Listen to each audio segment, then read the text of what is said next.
Wah. Besar-besar. Besar-besar. Besar-besar. Aduh. Ayah, ini ada kamera lah. Hai. Sekarang kita dah nak masuk bulan April, iaitu bulan meraikan individu autism di seluruh dunia. Anda tahu tak, bulan April telah diisytiharkan oleh United Nations sebagai bulan kesedaran autism untuk meningkatkan kesedaran dan penerimaan komuniti terhadap individu yang mengalami autism. Menurut Pertubuhan Kesihatan Dunia atau WHO, 1 dalam 160 kanak-kanak di seluruh dunia mengalami autism. Oleh itu, untuk meraihkan mereka dalam bulan April nanti, Pusat Jenis Kurnia akan menganjurkan karnival sebarang kurnia yang bertemakan Dunia Saya, Dunia Autism. Menarik kan tema kali ini? Jadi, kami nak mengajak anda untuk mendalami dunia autism melalui aktiviti yang dijalankan sepanjang April nanti. Diharapkan tema kali ini dapat memberi impak terhadap pandangan dan perspektif komuniti terhadap individu yang mengalami autism. Jadi, kami nak mengajak anda untuk bersama-sama menyertai aktiviti Karnival Semarak Kurnia sebagai tanda sokongan anda terhadap individu yang mengalami autism. Jangan lupa hashtag Dunia Saya, hashtag Dunia Autism. Bye! Bye!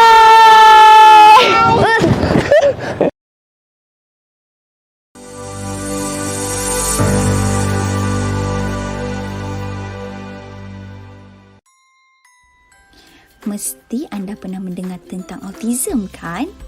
Autism atau Autism Spectrum Disorder ialah gangguan saraf yang memberi kesan dalam perkembangan komunikasi dan interaksi sosial mereka. Individu autism juga mempunyai minat yang mendalam terhadap sesuatu perkara. Kadang-kala, mereka juga menunjukkan tingkah laku yang berulang dan isu sensori. Autism juga merupakan spektrum di mana ia membezakan antara satu individu dengan individu yang lain. Sokongan yang mereka perlukan bergantung kepada situasi. Kadang-kadang mereka perlukan banyak sokongan dan kadang-kadang mereka perlukan sokongan yang sedikit sahaja. Perubahan dalam perkembangan otak mempunyai berkaitan bermula dari tempoh pranatal lagi. Hal ini berkaitan dengan perbezaan genetik yang wujud. Oleh yang demikian, autism boleh didiagnos seawal usia kanak-kanak 18 hingga 24 bulan. Intervensi awal mampu membantu kanak-kanak autism ini untuk berkomunikasi serta bersosial dan memberikan impak yang positif kepada mereka dalam jangka masa panjang. Kanak-kanak autism ini juga akan belajar mengenai kemahiran berkomunikasi dan bersosial bermula daripada peringkat kanak-kanak, remaja dan seterusnya ke peringkat dewasa. Sesetengah individu boleh mempunyai masalah tidur, kegelisahan, tekanan, masalah dalam pembelajaran dan isu gastrosos. Sekiranya isu ini dapat dirawat bersama-sama, ia mampu membawa perubahan yang besar kepada mereka. Individu autism juga selalu dikaitkan dengan kekuatan memori visual. Mereka boleh meneroka pelbagai bidang seperti muzik, seni, matematik dan sains. Apabila mereka dewasa, individu autism ini boleh bekerja dan mampu menyumbang kembali kepada masyarakat. Dunia akan menjadi tempat yang lebih baik sekiranya kepelbagaian individu dan neurologi ini dapat diterima dan dihargai dengan seadanya.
wassalamu ala sayyidina Muhammadin asyrafil anbiya'i wal mursalin wa ala alihi wa sahbihi ajma'in. Amma ba'd.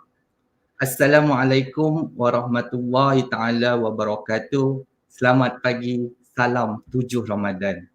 Alhamdulillah, syukur kehadrat Allah Subhanahu wa taala kerana pada pagi ini kita diberi peluang, dipilih untuk bersama-sama dalam satu program bicara ilmu anjuran Anis dan Pusat Genius Kurnia Ramadan Karim.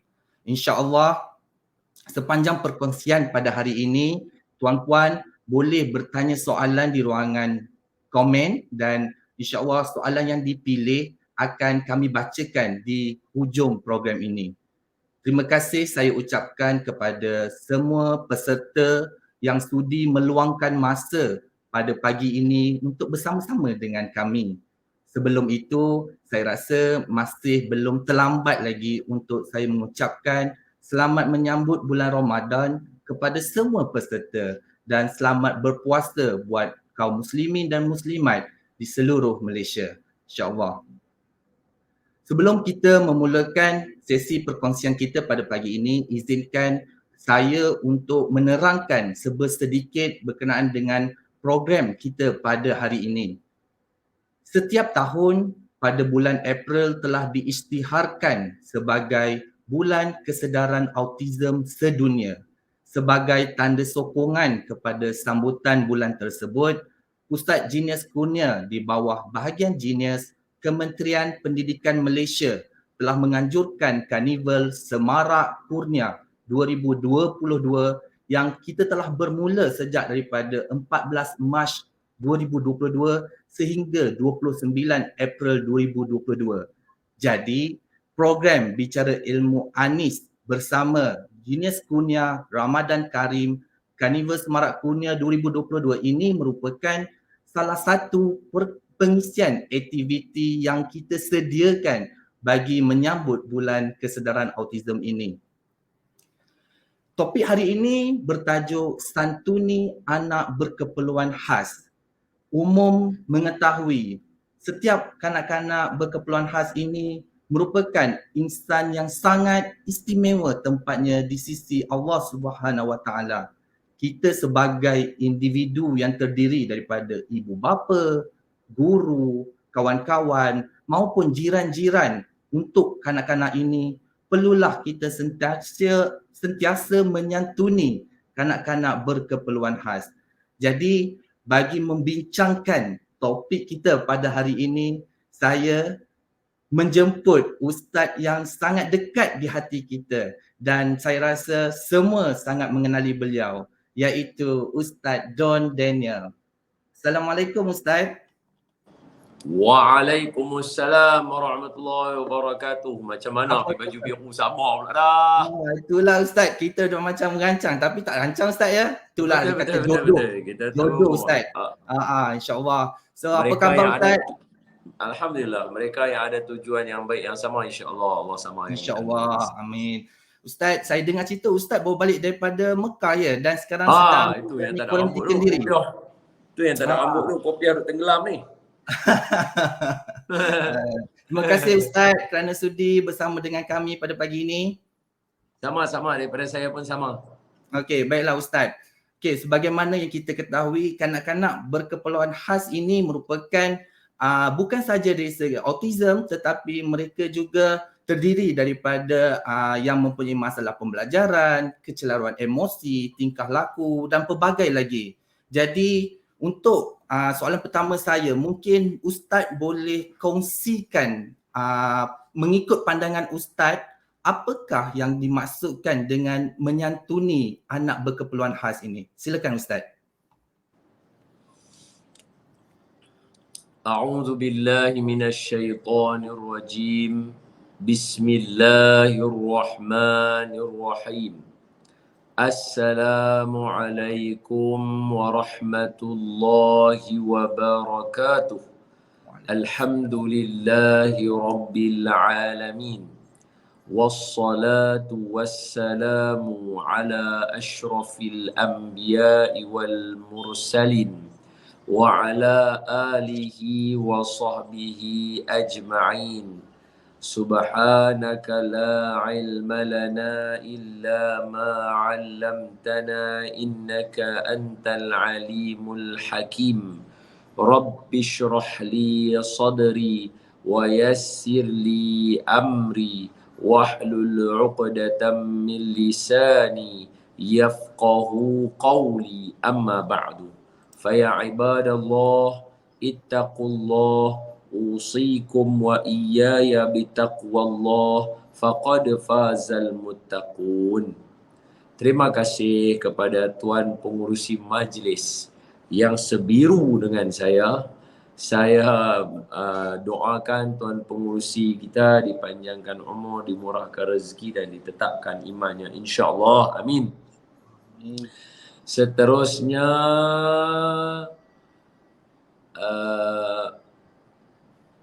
kepada semua ibu bapa peserta atau guru-guru yang mana jauh lebih alim daripada saya berkaitan tajuk autism ini, ada salah dan silap dan kurang daripada saya, berilah teguran dan nasihat. Mudah-mudahan dengan cara yang demikian itu majlis kita akan dipandu ke arah yang diredai Allah, insya-Allah. Seterusnya kepada semua yang terlibat daripada penonton-penonton, semoga Allah Subhanahu wa taala memberkati pagi Sabtu kita, insya-Allah. Jadi sebelum mengorak langkah lebih jauh, saya tahu saya tak mahir dalam tajuk ini, maka marilah kita sama-sama memulakan majlis pada hari ini dengan membaca surah Al-Fatihah dan doa. Bolehkah Tuan Pengurusi Majlis? Boleh Ustaz, boleh. Semoga dengan berkat Al-Fatihah kita ini, mula kita niatkan Al-Fatihah ini kepada junjungan Nabi kita Muhammad sallallahu alaihi wasallam, yang mana baginda lah yang mengajarkan kita tentang kemuliaan orang-orang kelainan upaya dan bagaimana berakhlak dan menyantuni mereka. Hadiahkan bacaan Al-Fatihah ini kepada ahli keluarga baginda, isteri-isteri baginda, sahabat-sahabat baginda, yang mana mereka ini semua meneruskan blueprint menyantuni manusia daripada Nabi SAW. Seterusnya niatkan Al-Fatihah ini juga dihadiahkan kepada kedua ibu bapa kita, datuk nenek kita, moyang kita, jiran tetangga kita dan sekalian kaum muslimin dan muslimat dan guru-guru kita. Dan niatkan Al-Fatihah ini juga dengan berkatnya supaya anak-anak yang mana yang terlibat dengan kita sebut sebagai kelainan upaya atau istimewa ini, mereka diberikan Allah kesihatan berpanjangan, kekuatan, lama-lama makin develop dia punya diri dia untuk terus menjadi manusia yang berjaya di dunia dan di akhirat. Dengan yang demikian itu, bisirril Fatihah. A'udzu billahi minasy syaithanir rajim. Bismillahirrahmanirrahim. Alhamdulillahi rabbil alamin. Ar-Rahmanir Rahim. Maliki yaumiddin. Iyyaka na'budu wa iyyaka nasta'in. اهدنا الصراط المستقيم صراط الذين أنعمت عليهم غير المغضوب عليهم ولا الضالين آمين. بسم الله الرحمن الرحيم. اللهم افتح علينا حكمتك وانشر علينا من خزائن رحمتك يا أرحم الراحمين والحمد لله رب العالمين. اللهم بارك لنا في هذه شهر رمضان. Baik. Definisi untuk santuni anak berkeperluan khas. Menyantuni dari segi aspek bahasa, kita kita kata melayani, memenuhi, bahasa kita panggil apa? memberikan sepenuh perhatian kepada mereka yang berkelainan upaya, yang mana kelainan mereka ini menuntut kepada beberapa perkara. Saya ada seorang adik yang paling last sekali, yang kelainan upaya pada pendengaran. So dia pakai hearing aid. Adik saya dia pakai hearing aid. Tapi tak ada lah pengalaman banyak sangat nak cerita, sebab mak saya lah yang paling banyak jaga adik saya ni. Jadi bila sebut berkaitan dengan definisi dia, setiap orang Allah Ta'ala cipta manja. Manusia ni dia manja. Literally manusia dia manja. Mana kita tahu kata manusia manja? Manusia dari segi bahasa Arab ada banyak istilah dia. Pertama, bashar. Qul innama ana basharum mithlukum yuha ilayya annama ilahukum ilahu wahid. Katakan kepada semua orang, saya ni manusia. Nampak? Qul innama ana basharum mithlukum yuha ilayya. Habaq kat semua orang, saya ni manusia sama macam hampa semua, cuma diwahyukan kepada saya dengan wahyu, maka saya kena bagi tahu tidak ada Tuhan melainkan Allah. Nah, jadi bahasa bashar digunakan oleh Nabi untuk menggambarkan manusiawi, iaitu manusia, bashar. Yang kedua, istilah manusia diguna dengan istilah insan. Insan. Laqad khalaqnal insana fi ahsani taqwim. Sesungguhnya manusia itu diciptakan dengan sebaik-baik penciptaan. Laqad khalaqnal insana fi ahsani taqwim. Manusia dicipta dengan sebaik-baik ciptaan. Jadi perkataan dekat sini nama dia insan, kalimah. Lagi yang ketiga, kalimah an-nas. Qul a'udzu bi rabbin nas, malikin nas, ilahin nas. Nampak? An-nas membawa maksud manusia. Qul a'udzu bi rabbin nas. Aku berlindung dengan Tuhan kepada manusia. Malikin nas, yang memiliki manusia. Ilahin nas, Tuhan yang disembah oleh manusia. Iaitu manusia ada an-nas. So ada 3 lah kita sebut dekat sini. Lagi, ada lagi tak berkaitan dengan manusia? Ada. Istilahnya hayawan. Hayawan. Allah menggunakan istilah kehidupan dan manusia ini sebagai hayawan. Dan dalam bahasa lain lagi, ada banyak penggunaan istilah-istilah. Apa yang saya nak ambil ialah pada perkataan al-insan. Al-insan biasanya dikaitkan dengan perkataan nisyan. Al-insan dia kaitkan dengan perkataan nisyan, lupa. Betul? Dalam kitab bahasa Arab yang lain, dalam lugah bahasa Arab, kamus, dia menyebutkan al-insan, kata terbit dia juga membawa daripada perkataan anisa. Yang ni paling penting ni, ini. Anisa. Sebab tu jadi insan. Al-insan boleh untuk lupa. Lagi satu, al-insan daripada perkataan anisa. Apa maksud anisa? Sebab saya tengok hari ni tajuk dia bicara ilmu anis. X, jenis kurnia. Jadi sekadar nak sebut sajalah kalimah al-insan, dia mai daripada anisa. Apa maksud anisa? Anisa ini maksudnya manja. Sebab tu manusia, dia tak boleh duduk seorang-seorang. Dia kena ada couple dia. Dia kena ada partner dia. Abang dia kena ada adik. Dia kena ada kakak. Suami dia kena ada isteri. Lelaki dia kena ada perempuan. Perempuan dia kena ada lelaki. Tua dia kena ada muda. Muda dia kena ada tua. Nampak? Dia ada dia punya pasangan dia. Sebab manusia tak akan boleh hidup dalam keadaan dia seorang-seorang. Sebab itu Nabi Adam alaihi salatu wassalam, masa mula-mula Allah Ta'ala buat, Allah terus bagi Nabi Adam ada couple. Namanya Siti Hawa. Sebab apa? Manusia basic asas dalam diri dia. Sama ada manusia tu lelaki atau manusia itu perempuan.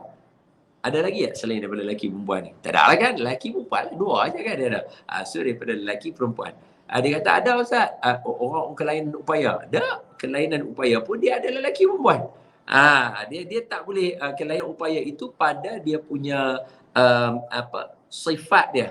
Dari segi dia punya gender dia masih lelaki dan perempuan. Itu kita kena faham je dulu.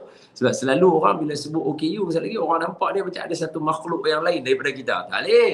Tak bukan macam tu. Orang kelainan upaya dia lelaki perempuan. Dia ada dua aja. So sama ada lelaki atau perempuan. Sebab tu Allah Ta'ala buat sama ada lelaki dia perlukan perempuan, perempuan dia perlukan lelaki. Pasal apa? Sebab manusia ini dia manja sifat dia daripada awal. Tak kisahlah siapa pembentukannya, sama ada lelaki atau perempuan, dia mesti manja.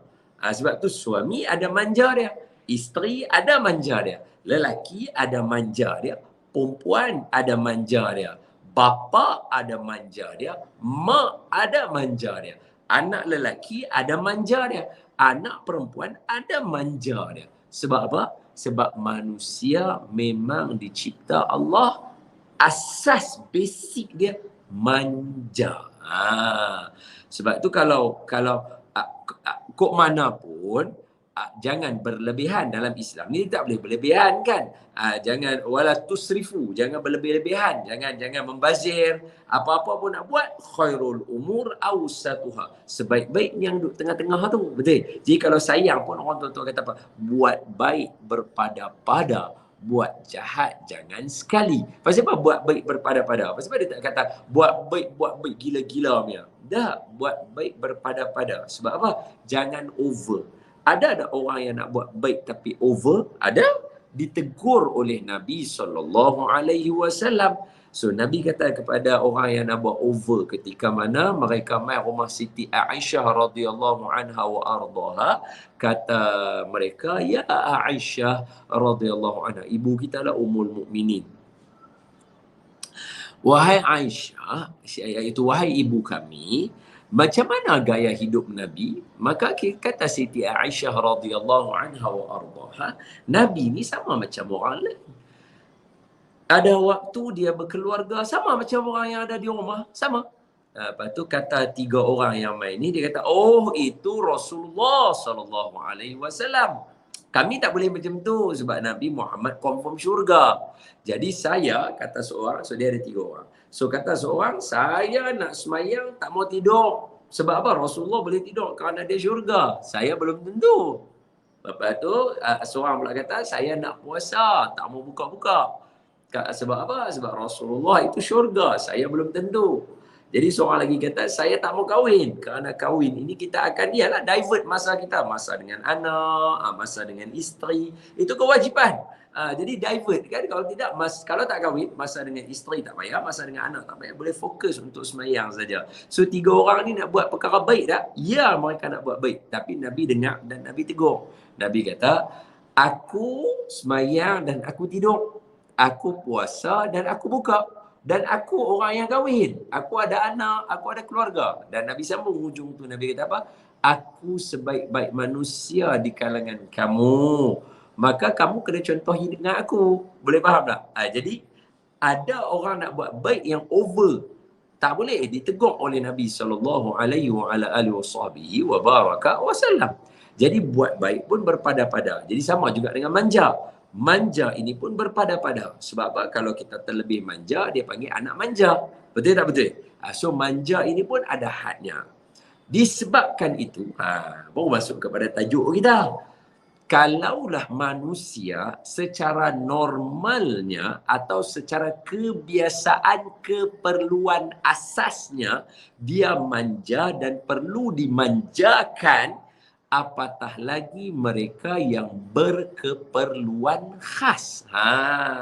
Sudah pasti dia punya manja, dia kena lajak sikit daripada perhatian, dia kena lebih sikit daripada anak-anak yang lain. Menyantuni dia mesti kena lebih sikit. Sebab apa? Keperluan dia khas. Islam dia mengajak kita untuk memberikan keperluan mengikut hak seseorang berdasarkan kepada dia punya kapasiti. Itu nama dia adil. Dalam Islam kita kena adil. Adil ni jalan untuk ke syurga. I'dilu, kata Allah. Huwa aqrabu littaqwa. Adillah kamu kerana dia hampir kepada takwa. Jadi bila Allah Ta'ala suruh kita buat adil, adil ni macam mana? Adil ni bukan untuk anak 5 tahun bagi RM10, anak 10 tahun pun bagi RM10. Tak. Adil bukan macam tu. Adil ialah kena bagi anak yang 5 tahun dia tak pergi sekolah, jadi tak bagi duit lagi kat dia pun tak apa. Dia pergi tadika pun, cikgu dia bagi dia makan. Kita bagi yuran cikgu bagi dia makan. Anak 10 tahun dia kena belajar muamalah. So dia kena bagi duit dekat orang kantin supaya orang kantin bagi balik duit dekat dia. Ni kesianlah dekat anak-anak OKU pula. PKP. Depa tak ada peluang nak jual beli lagi. Sekolah semuanya masih pakai voucher, masih tak boleh bawa bekal lagi. Tak apalah lagi. Bagilah masa sikit lah. Habis tahun ni insyaAllah lah mereka belajar lah beli-beli barang kan. Muamalah tu penting. Saya beli, terima kasih encik, terima kasih makcik, pakcik. Saya beli bihun 1, ayam ais 1. Ni cik nak ayam apa ni? Saya nak ayam Melo 1.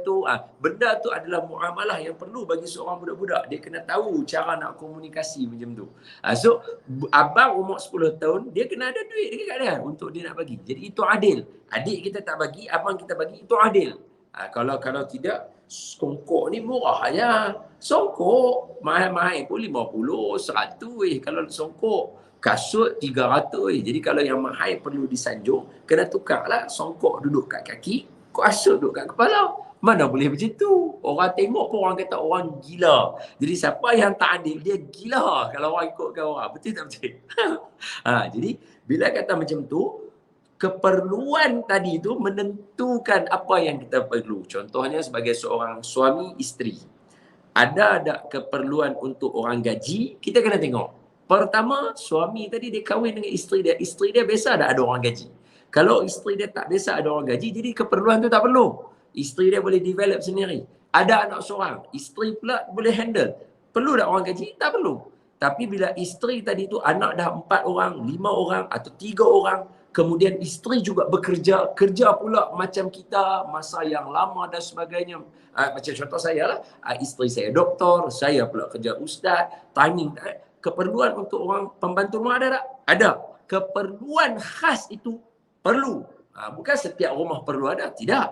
Tapi keperluan itu perlu. Maka menunaikan keperluan tadi menjadi satu kewajipan bagi setiap orang Islam. So ambil balik, kumpul balik semua tu untuk definisi kita. Apa dia? Menyantuni anak berkeperluan khas. Manusia manja secara basic dia, manusia manja. Jadi memanjakan manusia perlu, tetapi jangan over. Sebab buat baik berpada-pada, buat jahat jangan sekali. Dalam keadaan nak bagi manja kepada manusia, apatah lagi yang memerlukan keperluan khas. Sebab apa? Menunaikan keperluan khas seseorang itu adalah kewajipan. Sebab apa? Dia perlu benda tu. Kita kena bagi. Apatah lagi dia adalah anak kita, dia adalah anak saudara kita, dia adalah cucu kita, dia adalah anak murid kita, dia adalah ahli keluarga kita, sepupu sepapat kita.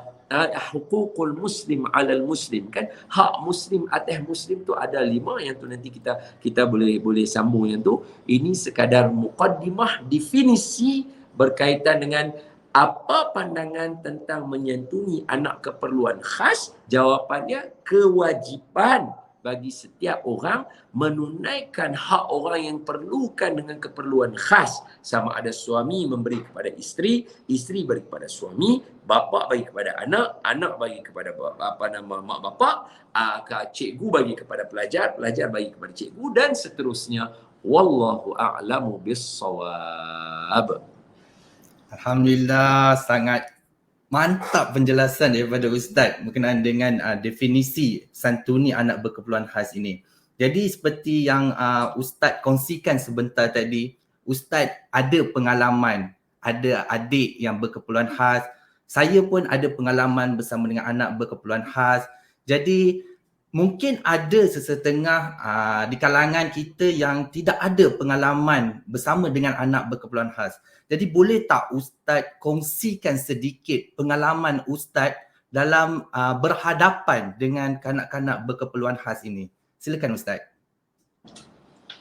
Allahumma salli ala Sayyidina Muhammad wa ala ali Sayyidina Muhammad. Baik. Pengalaman berhadapan dengan mereka yang berkeperluan khas.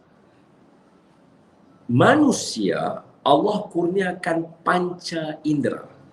Okey. Dengan panca indera ini, Tuan Pengurusi, kita gunakan dia untuk belajar hidup. Okey. Sebab itu kebiasaannya orang yang tidak mendengar, dia tak akan boleh bercakap. Itu standard. Orang yang menghadapi masalah pada pendengaran, dia akan menghadapi masalah pada percakapan. Sebab dia dominos effect. Sebab itu kalau dia sangkut yang ni dengan yang ni, secara automatik dia akan sangkut dengan hidung sekali dan sebagainya. Sebab dia ada ENT, betul? Ia nose dengan throat dia ada sangkut. Dia mesti dominos effect. Dia mesti ada dominos effect. Okey. So bila kita sebut macam tu, sekali lagi kita ulang. Manusia ada panca indera. Melalui panca indera ini, dia kena cerita balik daripada awal lah. Sains lagi manusia, semua orang tak tahu. Manusia ada panca indera. Ada mata untuk melihat. Ada hidung untuk menghidu atau bau. Ada telinga untuk mendengar. Ada mulut untuk makan, bercakap, merasa dengan lidah. Ada tangan untuk memegang, ada kaki untuk berjalan dan ada kulit untuk merasa. Boleh dapat. So itu semua adalah panca indera yang ada pada manusia. Dia kena ambil kira semua tu. Bila kita kena panas, kita akan rasa, sakitnya. Itu pengalaman. Jadi kita belajar. Kalau waktu tengah hari keluar, hangat. Panas. Kalau aku pijak tak pakai kasut, sakit. Kita belajar. Deria rasa. Kemudian kita belajar pula deria pegang. Dia panggil motor apa istilah dia? Motor halus Ustaz.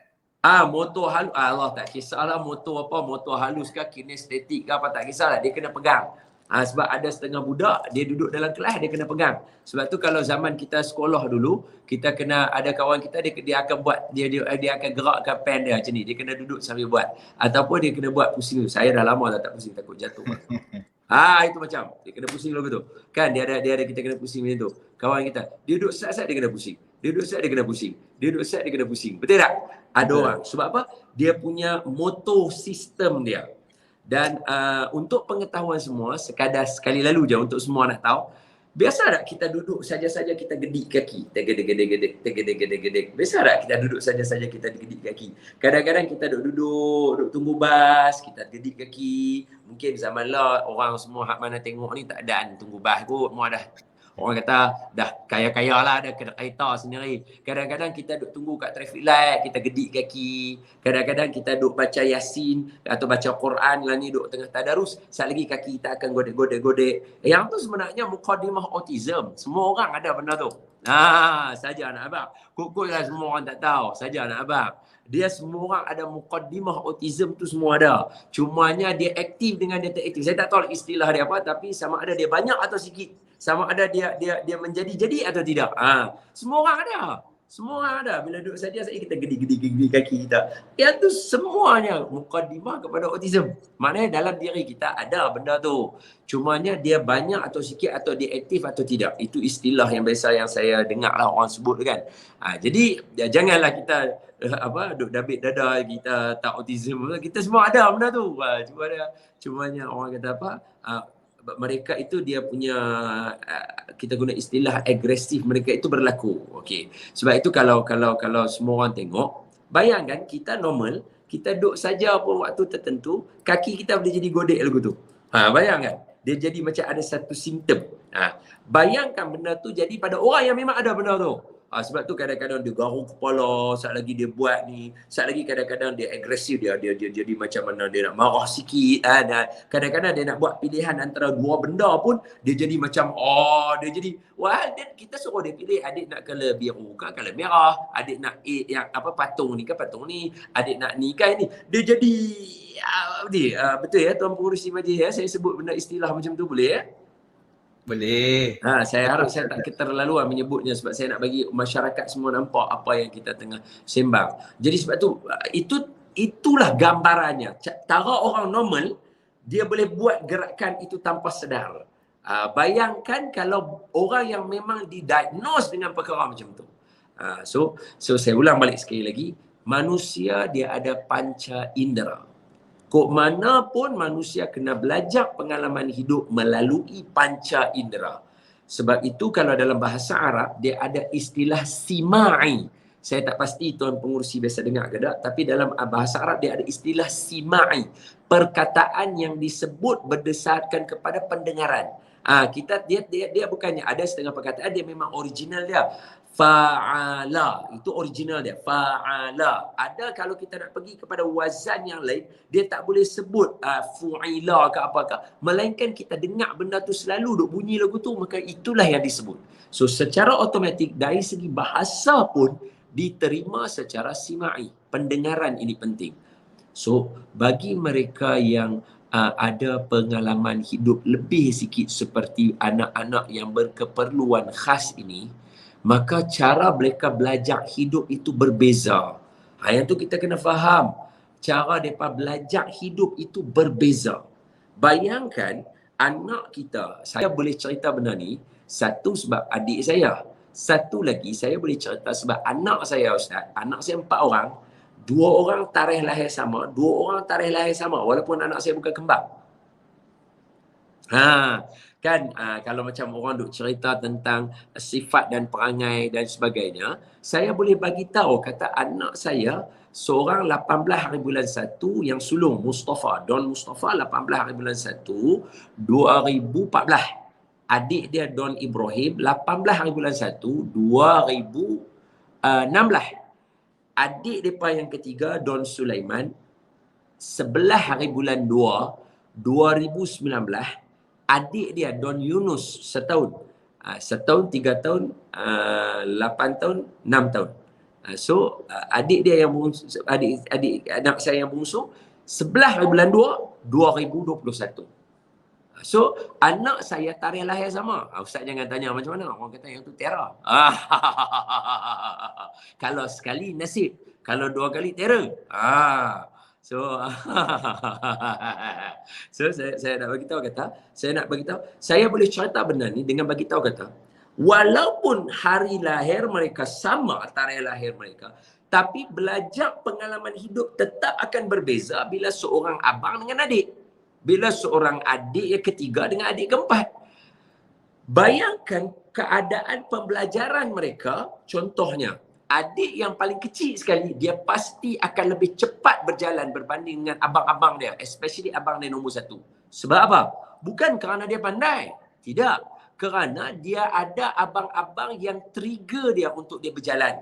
So, panca indera dia ada untuk mendorong dia. Ni kadang-kadang saya kena sebut juga ni. Bukan apa. Dalam parenting, antara benda yang paling bahaya sekali adalah perasaan kecenderungan itu menghasilkan kita rasa macam kurang sikit dengan anak-anak lain. Mungkin kita rasa anak tu terror. Yang ni jangan. Sebab apa? Anda tengok antara orang yang anak-anak yang paling banyak kita kena kasih dia, kita kena santun dia, kita kena belah kepada dia adalah anak sulung kita. Sebab apa? Sebab anak sulung adalah anak yang absorb segala kebodohan kita dalam menjadi seorang ibu bapa. Berapa lama anak kita dia demam, dia running nose, dia absorb benda tu, beban itu dia tanggung. Ketika mana kita bodoh, kita tak tahu macam mana nak handle suasana tu ketika kita baru jadi parent, mak bapa. Dan yang paling teruk sekali ialah kita try and error dengan anak sulung kita. Sebab itu adik-adik dia mendapat keselesaan. Bukan sebab mereka pandai. Itu jangan silap tu. Jangan silap tu. Saya harap yang ada dalam ni kita muhasabah. Kadang-kadang kita buat tak tahu dengan anak sulung, kita kerah dengan anak sulung, kita itu dengan dia dalam keadaan dia absorb benda itu. Dia absorb. Alhamdulillah bagi anak sulung yang ada iman. Bagi yang tak ada iman, dia rebel. Anak sulung rebel. Pasal apa? Sebab dia rasa macam dia diperkotak-katikkan. Dan adik-adik dia mendapat kesenangan hasil daripada apa yang berlaku buruk. Orang panggil apa? Guinea pig. Ataupun kita panggil apa? Tikus makmal. Yang telah ditikus makmalkan. Itu anak sulung. So kita kena, bila kita dah dewasa, kita dah ada ramai anak dan kita dah tahu cara elok, kita kena perbetul balik daripada awal. Itu mak bapak. Jadi saya ambil kesempatan ni untuk sekadar nak maklum benda macam tu. Supaya kita jangan rasa macam, tengok ni adik ni dia pandai sikit berjalan ni, dia cepat sikit ni daripada abang-abang dia. Cerdik sikit ni. Dah. Dia ada abang-abang dia yang menunjukkan contoh toladan, trigger dia untuk dia berjalan. Trigger dia untuk dia mengaktifkan kaki dia. Patutnya adik-adik kena bersyukur dia ada abang-abang yang menunjukkan kepada dia cara nak berjalan. Betul tak betul? Jadi saya sebut sekali lagi, manusia ada panca indera. Daripada panca indera ini, manusia belajar pengalaman hidup. Anak yang berkelainan upaya atau keperluan khas ini, mereka belajar hidup berbeza daripada kita. Sebab itu cara dia pun untuk nak explain kepada mereka memakan masa dan memerlukan kaedah yang berbeza daripada orang lain. Wallahualam. Terima kasih Ustaz. Jadi seperti mana yang kita sedia maklum, yang anak berkeperluan khas ni kadang-kadang ada yang takut untuk mendekati mereka. Dan ada juga yang rasa macam kekok untuk menyantuni mereka. Sedangkan kita tahu ada banyak ganjaran yang telah dijanjikan oleh Allah Subhanahu Wa Taala dalam kita menyantuni anak berkeperluan khas. Boleh tak Ustaz terangkan apakah ganjaran yang menanti bagi mereka yang menyantuni anak-anak berkeperluan khas ini? Silakan Ustaz. Baik, Allahumma salli ala Sayyidina Muhammad wa ala ali Sayyidina Muhammad. Okey, dekat sini dia kena ada beberapa perkara yang kita kena letak dia sebagai kayu ukur ya Tuan Pengerusi. Dan sebenarnya kalau skrin ni dikekalkan macam ni lebih baik. Tuan Pengerusi ada sebelah, senang saya nak rujuk. Saya rasa saya punya skrin ni dah cukup besar dah untuk orang tengok muka saya. Okey. Saya nak cakap macam ni. Saya nak bagi tahu kata macam ni ya. Jangan mix up semua benda dalam satu perkara. Maksudnya kenapa hampa semua tak sayang orang KU? Kenapa hampa ni nanti menyayangi orang keperluan khas, dia memerlukan satu jiwa yang kuat. Orang yang tak ada jiwa kuat ini, dia tak boleh buat benda macam tu. Dan ada jiwa yang terlalu kuat untuk menyayangi anak keperluan khas, itu bukan satu bentuk yang semua orang mesti kena ada. Dia tak boleh macam tu. So kita jangan mix up hukum hakam dalam satu benda tu, semua kita gabung sekali. Jahanam. Tak boleh macam tu. Jadi saya nak kena beritahu sebab apa? Sebab mereka yang ada anak keperluan khas, bagi mereka yang ada kategori keperluan khas, mereka akan cepat sensitif. Bila orang nampak anak mereka macam tak usah ambil keperluan khas. Tak usah ambil keperluan khas. Ambil normal. Kami naik kapal terbang. Kami pergi ke sebuah negara Mak Saleh. Dan ini bukanlah kali pertama kami pergi terbang kat negara Mak Saleh. Dan ini bukanlah kali pertama kita nak handle anak kita. Dan ini bukan anak kita, kalau nak banding dengan anak orang lain lah, kalau nak kata lah. Macam anak saya duduk atas kapal terbang dengan anak orang lain. InsyaAllah sopan anak saya. Tapi bila anak kita bunyi sikit saja, dia main nak tengok logo tu. So tak apa, sebab dia tak ada anak. Dia tak ada anak. Budaya mereka bukan ada anak 4 orang, 5 orang, 6 orang. Itu bukan budaya mereka. Rare. Sebab tu mereka boleh buat cerita apa dozen, apa tajuk cerita dia? Cerita Saleh tu. Apa of dozen? Siapa boleh tolong share tajuk dia?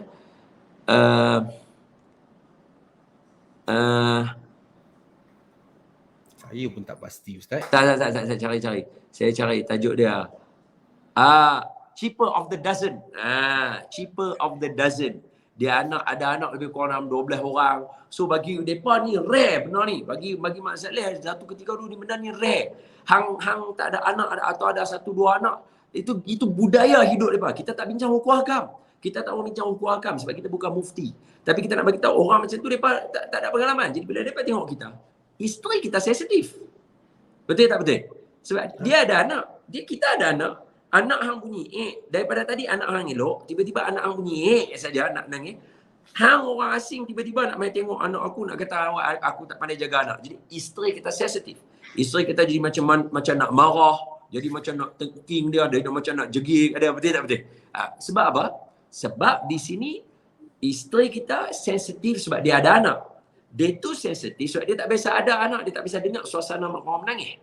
Nampak tak? So, sama juga dengan orang yang berkeperluan khas perkara ini. Kalau dalam bahasa Arab dia sebut malam yazuk la yadri. Siapa yang tak ada zauq, tak ada rasa, dia la yadri, dia tak tahu. Tapi biasa orang guna untuk orang yang isap rokok. Orang kata, oi berhentilah isap rokok. Dia kata malam yazuk la yadri. Siapa yang tak ada zauq, dia tak akan tahu nikmatnya. Biasanya orang guna untuk isap rokok lah dulu lah. Kat pondok-pondok, kat madrasah, dekat kawan-kawan ma'had dulu dia pakai lagi tu lah istilah malam yazuk la yadri. Tapi kita tak gunalah untuk istilah tu kan. Dia istilah malam yazuk la yadri ni maksudnya orang yang tak ada dalam suasana tu dia tak akan tahu sampai bila-bila. Sebab itu untuk perkara-perkara macam ni, kita semua pihak dia kan ada triangle, dia panggil triangle. Apa dia? Pihak ibu bapa ataupun orang yang terlibat, anak yang ada tadi tu yang keperluan khas dan juga masyarakat. So dia ada triangle tu. So ketiga-tiga triangle ni dia mesti kena salamatus sadri. Itu dia punya perkataan dia. Apa dia? Kena berlapang dada dulu. Kita kena berlapang dada. Sebab dulu kita ada stigma ataupun sentimen lah, especially orang-orang Islam yang mana yang mungkin kita tak ada nak mengaji habis. Kita tengok orang yang ada anak-anak OKU ni, kebarangkalian kita rasa mereka ni orang yang berdosa. Sehingga Allah memberikan kepada mereka anak yang sebegitu untuk menghapuskan dosa mereka satu ataupun untuk membalas atas apa dosa dan kesalahan yang mereka buat. Sebagai contohnya, orang kata masa mengandung jangan duk pukul binatang, sat lagi anak keluar jadi cacat. Betul tak betul? Biasa dengar tak istilah-istilah lagu tu? Jadi bila orang itu yes. Benda tu kita kena maklum. Ingat, la yukallifullahu nafsan illa wus'aha. Sebab itu zikir lepas sembahyang sangat penting. Kerana zikir lepas sembahyang ini dia membentuk kita punya kefahaman dan jiwa. Bila kita mula tak ada zikir lepas sembahyang, yang tu yang jadi kacau. Sebab tu dalam zikir lepas sembahyang kita selalu baca amanar rasulu bima unzila ilaihi min rabbih wal mu'minun kullun amana billahi wa malaikatihi wa kutubihi wa rusulih. Apa dia ayat dia? Allah Taala bagi tahu kat kita amanar rasulu bima unzila. Allah, kita kena beriman dengan semua rasul-rasul. Depa semua ni adalah. Pasal apa kena mula dengan ayat beriman dengan rasul-rasul dulu? Sebab semua kehidupan kita hari ini tak lari daripada kehidupan para anbiya dan para rasul. Gaya hidup kita semua sama. La nufarriqu baina ahadin min rusuli wa qalu sami'na wa ata'na ghufranaka rabbana wa ilaikal masir. La yukallifullahu nafsan illa wus'aha laha ma kasabat wa 'alaiha maktasabat. Kalau hampa buat baik, hampa dapat. Hampa buat jahat, hampa dapat. Maknanya kalau saya buat jahat, dia tak akan menyebabkan anak-anak saya itu akan dijadikan seksaan kerana saya jahat. Tidak. Dia tanggungjawab akan berlaku. Contohnya kalau anak kita buat perangai, kita akan tanggung. Itu betul. Sebab kita kena tanggungjawab mendidik mereka. Tapi nanti bila kita dah bagi tahu dekat mereka, tapi still mereka buat juga perangai, kita tak ada kena mengena dengan anak kita. Boleh faham Sebab la yukallifullahu nafsan illa wus'aha. Perkara macam tu jadi. Jadi jangan kita ada stigma yang macam tu. So bila ada lagu tu, sebab tu dia campur triangle tadi tu. So ibu bapa yang ada jangan terlalu sensitif. Bawa tenang. Sebab bukan semua orang ada pengalaman. Saya difahamkan untuk autism berdasarkan bacaan dan pendengaran saya, ada lebih kurang daripada 54 orang, seorang akan ada autism. Dia lebih kurang macam tu lah. Lebih kurang. Saya tak tahu ratio dia di Malaysia macam mana. Mungkin saya baca tu untuk luar negara. Saya pun tak tahulah dia punya statistik dia macam mana. Tapi saya difahamkan lebih kurang macam tu. Daripada 54 orang ada seorang. Daripada berapa ni 100 orang ada seorang. So kalau katalah kita ambil paling mudah kita nak ambil, katalah daripada 1000 ada seorang. Let's say kita kata daripada 1000 ada seorang. So rakyat Malaysia ada lebih kurang ada 33 juta orang. Di situ sahaja ada lebih kurang berapa kali 1000? Ada lebih kurang 300 lebih kurang 330,000 1000. Maknanya ada lebih kurang mungkin ada lebih kurang dalam 30,000 orang mungkin yang ada autism. Nampak cara nak kira dia. So 30,000 orang autism, ni contoh mudah saya bagi nak dibanding dengan 33 juta, tak semua 33 juta itu akan faham perkara ini. So ibu bapa jangan terlalu sensitif. Perkara ni penting. Kita kena berlapang dada. Sebab itu menunjukkan kematangan kita. Kita ada anak yang berkeperluan khas. Saya ada anak sejak daripada lahir sampai sekarang umur dia 25 tahun. Contohnya macam tu. So dalam masa 25 tahun itu, patutnya kematangan kita dalam menerima masyarakat dan menerima anak kita itu patut terbentuk. Itu perlu. Sebab itu classroom penting. Dekat rumah kami ada dulu rektor kami, masa saya di kuis dulu. Sekarang saya dah tak di kuis. Dulu saya di kuis. Masa saya di kuis tu rektor kami Profesor Datuk Abdul Halim Tamuri. Dia presiden OKU dan isteri dia juga adalah ketua untuk orang berkeperluan khas. Dekat rumah kami ada pusat Anjung Kasih untuk keperluan khas. Dalam satu taman dengan saya dulu memang ada satu keperluan khas. Sekarang saya tak tahu daripada pindah ke mana. Sekarang dah tak ada dah. Mungkin masa PKP dulu apa. Jadi setiap hari Sabtu Ahad mereka akan ada kelas untuk ibu bapa. So bila kelas itu kita attend, itu yang membuatkan kematangan kepada kita. Itu very important. Ingat, manusia, saya dah ulang tadi. Soalan yang kedua, apa dia? Manusia ada panca indera dan melalui panca indera ini manusia belajar erti kehidupan. So sekiranya kita tak memenuhkan panca indera tadi, kita tak akan belajar kematangan dalam hidup kita. Itu very important. Sama, tak kisah. Sama ada hidup berkeluarga, hidup anak berkeperluan khas, hidup sebagai suami dan isteri, hidup sebagai seorang anak dan sebagainya. Very important. Yang kedua, tadi saya sebut apa? Ibu bapa jaga sensitif. Benar ni kena tenang. Yang kedua, untuk masyarakat. Masyarakat juga perlu lapang dada. Sebab apa? Sebab dalam dunia ni banyak benda yang kita tak tengok lagi. Ingat, Malaysia adalah satu negara daripada 199 buah negara. Hak tu termasuk 4 yang tak dikira sebagai negara asalnya lah. Ada 4 ni lah. Siapa dia? Palestin. Mana lagi? Yugoslavia ke apa. Adalah lagi, saya tak ingatlah, ada lagi 4. Dia tak kira sebagai negara. Dia masih lagi dalam perebutan. Dia tak ada lagi hak siapa dan sebagainya. Okey, khalas. Terus campur juga yang tu semua. Ada 199 buah negara di atas muka bumi ini. So Malaysia baru satu daripada 199 buah negara. Dan kita baru berjalan pun dekat Mekah aja. Yang pergi pun Mekah, Australia, New Zealand, Turki, hak ni orang Malaysia suka pergi. Mesir, baru 5 buah negara. So basically plus minus kita baru pergi UK, US, Jepun, baru 10 buah negara yang kita pergi. Mana baki ada lagi 189 buah negara lain yang kita tak kenal manusia dia macam mana. Abang Tuan Pengurusi, bayangkan US sahaja ada 50 buah negeri. Gila bang. US ada 50 buah negeri termasuk Hawaii.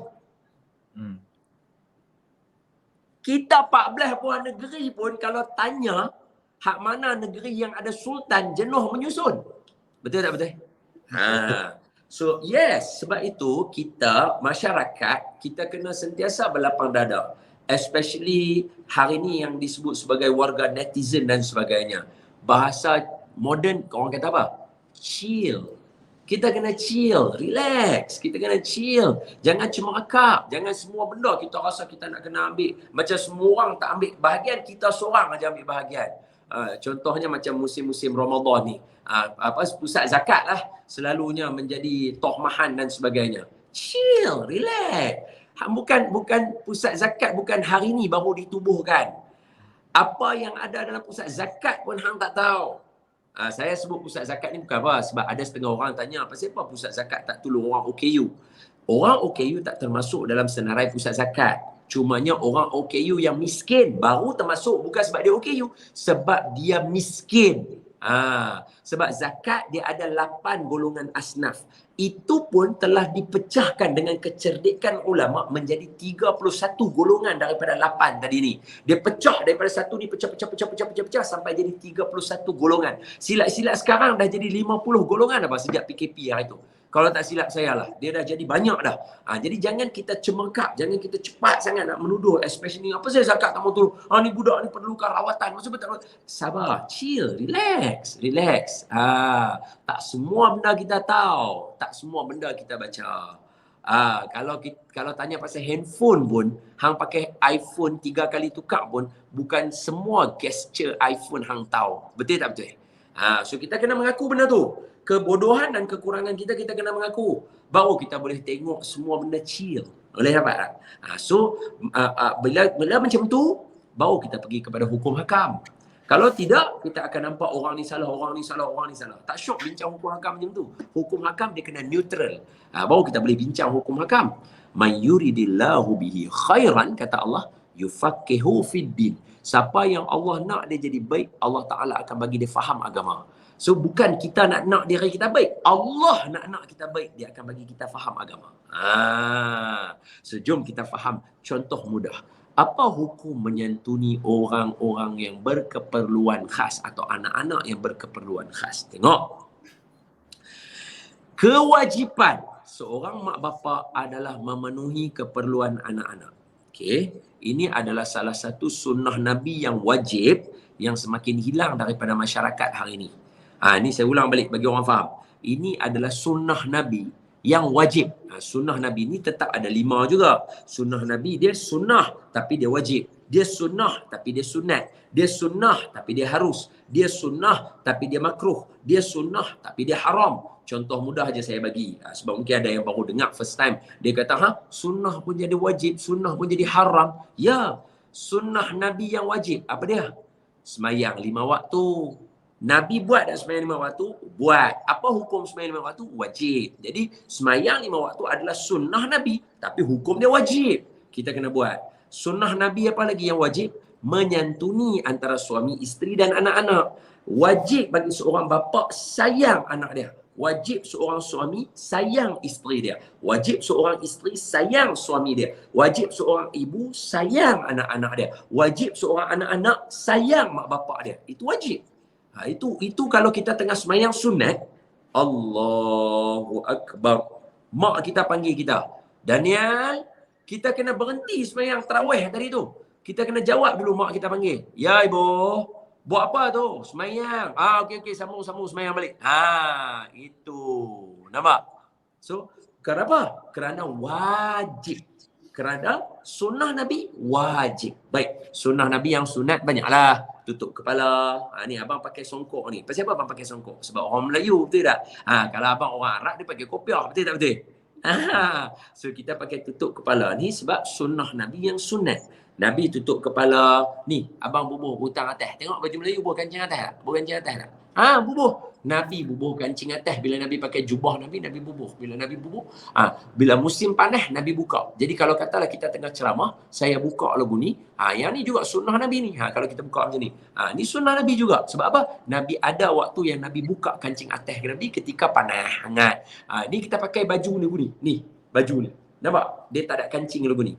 Ni pun sunnah Nabi. Sebab apa? Nabi ada pakai baju yang ada kancing. Nabi ada pakai baju yang terbuka macam ni. Ini sunnah Nabi. Tapi kita tak perasan. Okey? Cincin. Abang pakai cincin, ada cincin. Abang menikah dah kan? Mesti ada cincin. Sunnah Nabi. Sunnah pakai, sunnah jari. Sunnah pakai, sunnah jari. Sunnah pakai jari ni, jari ni. Sunnah pakai jari ni, jari ni. Ada orang dia pakai cincin jari ni, jari ni. Dapat juga pakai cincin, tapi dia dapat sunnah pakai cincin, tapi dia tak dapat sunnah pada jari dia. Boleh faham? Tu banyak. Sunnah yang haram apa dia, bang? Cepat. Kahwin lebih daripada 4. 4 tak apa Ustaz tak? Lebih. Ya. Nabi berapa isteri? Nabi ada 12 orang isteri. So kita nak kahwin 12 macam Nabi. Haram. Mana boleh? Boleh dapat tak? Okey. Itu. Jadi nampak tak? Jadi sekarang ni saya bagi balik. Patah balik kepada perbincangan kita. Maka sunnah Nabi yang wajib bagi seorang bapa menyayangi anak dia. Sama ada dia sihat atau tidak, itu cerita lain. Anak wajib. Ingat, sekadar nak pesan kepada semua. Sebab zaman sekarang ni, zaman orang suka buat tindakan cepat. Maksud tindakan cepat ni sebab orang terlibat dengan handphone kan. Bila orang terlibat dengan handphone, terlibat dengan TikTok, terlibat dengan semua benda, dia punya julat tontonan dia tu 1 minit, 30 saat, betul tak betul? So manusia intent untuk cepat. Jadi bila dia tengok anak dia OKU, kadang-kadang dia tak boleh terima, dia terus nak pisah dengan isteri dia. Ni saya sekadar nak pesan je kat semua orang luar sana. Anak itu akan ban dengan bapa dia sampai kiamat. Sampai depan Allah, itulah bapa dia. Saja nak abang lah. Kut-kut lah ada yang asal ni kan. Ni nak abang kepada yang ibu pun sama juga. Anak itu walaupun ban, dia tak ada nama ibu tu, tapi itulah ibu dia dan ibu itulah yang akan duduk depan Allah esok sampai kiamat.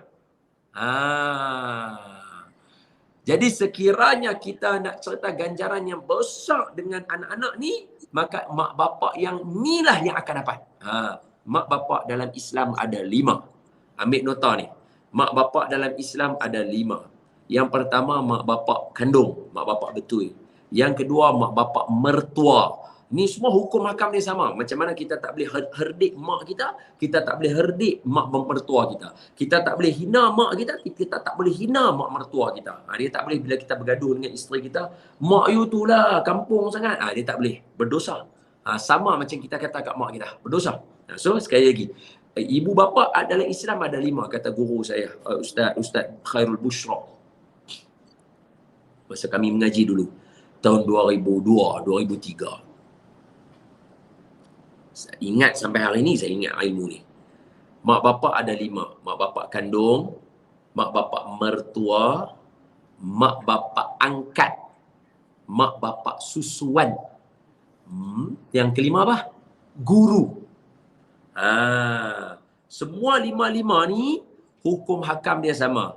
Ada orang memang, semua orang ada ibu kandung, mak bapak kandung. Tak semua orang ada mak bapak mertua, tapi majoriti ada mak bapak mertua. Tak semua ada mak bapak angkat. Macam saya tak ada mak bapak angkat. Adik saya ada mak bapak angkat. Adik saya ada mak bapak angkat dia dekat Pahang. Adik saya yang bawah saya ni, sebab dulu dia duduk kat Pahang. Saya tak keluar daripada Pulau Pinang, duduk tang Pulau Pinang, mampu hitam Pulau Pinang sampai sudah belajar, sampai menikah pun dengan orang Pulau Pinang juga. Tak ni mana. Balik kalau orang tanya ni hang balik apa cuti ni hang nak balik mana? Balik Pulau Pinang tak, tapi negeri lain tak. Saya ada orang kata apa? Memang saya suka negeri saya lagu tu lah kan. Jadi saya tak ada lah keluarga angkat dah, memang duduk tamin ni. Adik saya ada keluarga angkat. Adik saya ada keluarga angkat. So tak semua orang ada mak bapak angkat. Lepas tu kita di Malaysia tak biasa dengan budaya mak bapak susuan. Macam anak-anak saya ada ibu susuan. Anak-anak saya dia punya makcik dia semua ibu susuan dia. So, mereka esok kalau mereka besar apa, mereka tak payah pakai tudung depan anak-anak saya. Sebab apa? Sebab mereka dah jadi anak mereka dah. Faham tak? Dan mereka pun tak boleh berkahwin, dia boleh salam dan sebagainya. So, senang. Itu ibu susuan. So, sama juga. Macam mana mereka kena hormat ibu mereka, isteri saya, ibu mereka. Macam tu mereka kena hormat makcik-makcik mereka sebab itu semua ibu susuan mereka. Boleh faham? Lepas tu tapi kita tak ada. Saya yakin tuan pengurusi dengan saya, kita tak ada ibu susuan, betul? Mak kita 100% susukan kita, betul? Dan yang kelima, guru. Okey. So semua ini kewajipan mereka kepada anak-anak sama, dan kepada anak-anak kepada mereka juga sama. Okey, bayangkan kalaulah keperluan itu wajib, abang wajib di bulan Ramadan bersamaan dengan 70 wajib di bulan yang lain, tahukah? Ini kita bincang tajuk ni untuk menyantuni orang OKU. Dia adalah satu fardu kifayah. Benda yang kalau kita buat orang lain dah tak apa dah, selamat dah. So kita buat benda fardu kifayah dalam bulan Ramadan bersamaan dengan 70 fardu kifayah di bulan yang lain. Ini bukan jalan-jalan. Ini baru mengaji ilmu. Bukan lagi menyantuni mereka. Mengaji ilmu. Tak ada kenang-kenang dengan mereka pun. Mereka tidur pun tak apa. Betul tak betul? Kita mendapat kefarduan. Apatah lagi kita menyantuni mereka. Ingat, jangan kata OKU anak yatim sahaja kita usap kepala mereka, kata Nabi. Setiap helai rambut mereka itu mengampunkan banyak dosa kita. Maknanya kita usap kepala budak tu, rambut di atas kepala budak tu sebanyak itulah dosa kita diampunkan oleh Allah Subhanahu Wa Taala. Itu anak yatim. Bayangkan orang OKU. Tengok sini abang, saya pesan kat semua. Dengar elok-elok. Arwah Tuan Guru Ni Aziz ada pesan. Ada beberapa perkara atas muka bumi ini yang disebabkan oleh mereka, Allah hilangkan bala daripada muka bumi. Pertama, ada orang tua bongkok 3. Ada orang tua dalam taman saya ni abang duk tengok ni, kan nampak kereta-kereta duk lalu lah. Office saya ni dalam kawasan perumahan saya juga.